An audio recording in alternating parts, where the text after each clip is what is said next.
J'aime personnellement les sciences car cela permet de découvrir de nouvelles choses et de répondre à des questions que tout le monde se pose finalement.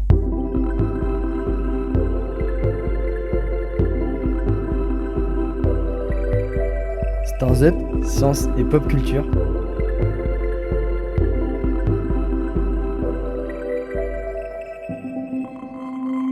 Lycée Rabelais, première spécialité physique. Bonjour et bienvenue dans Culture Lab, une série de podcasts produits par le CNRS et réalisés par le studio de création sonore Skadi & Co. Dans le cadre du festival Stars Up, les élèves du lycée Rabelais de Meudon vous proposent de déconstruire des stéréotypes ancrés dans des œuvres de pop culture autour des sciences de l'univers. Au cours de rencontres avec des chercheurs du CNRS, les élèves se sont interrogés sur la véracité des propos scientifiques mis en avant dans différentes œuvres. Découvrez dans ce podcast ce que les élèves ont compris des notions et concepts abordés lors de leur discussion avec les chercheurs.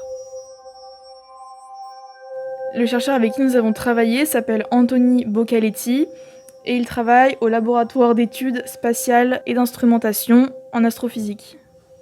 Donc on a travaillé sur le film Interstellar. En fait, c'est un film qui raconte les aventures d'un groupe d'explorateurs qui utilisent une faille découverte dans l'espace-temps afin de repousser les limites humaines, parce que la Terre est en danger. Et donc, ils partent à la conquête d'exoplanètes, et ils parcourent en fait des distances astronomiques dans un voyage interstellaire palpitant. Donc la problématique sur laquelle nous avons travaillé était: l'homme pourra-t-il un jour vivre sur une autre planète ? On a posé différentes questions aux scientifiques comme est-ce que la vie pourrait se développer sur une exoplanète ? On a donc déduit qu'il fallait plusieurs conditions pour que la vie se développe sur une exoplanète. La première, il faut de l'eau, car on suppose que c'est dans l'eau que sont apparues les premières traces de vie.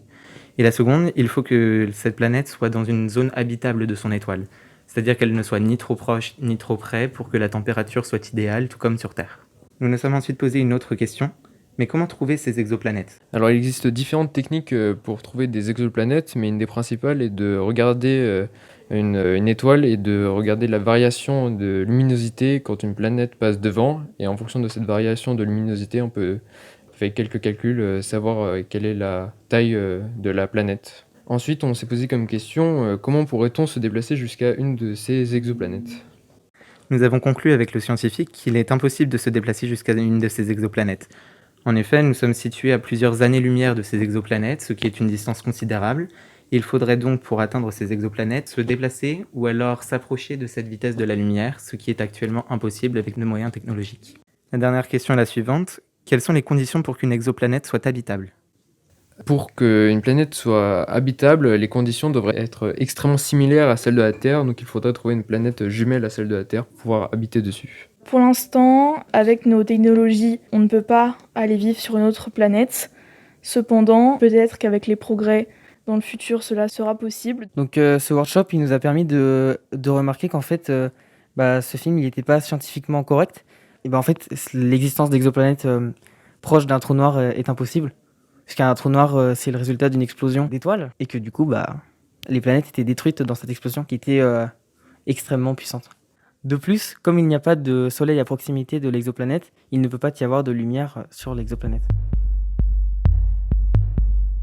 Culture Lab, c'est terminé.